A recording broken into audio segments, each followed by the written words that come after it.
ကဲစုချက်နေပါပဲချက်တော့ချက်ပြီးတော့ကိုရီးယား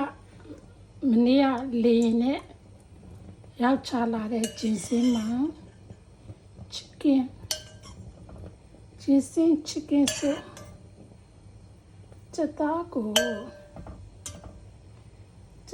အရေးကုန်ခွာပြီးတော့စုပ်ပြုတ်ချက်ထားတယ်ဒါနော်စီးရီဂျင်းစင်းကိုအမြောင်းလိုက်နယ်လေးကိုမွေးလို့ပဲဟွာ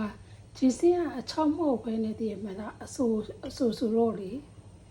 နယ်လေးကိုမွေးကြမ်းနေရတယ်chicken ဂျင်းစင်းဆိုလေးပါ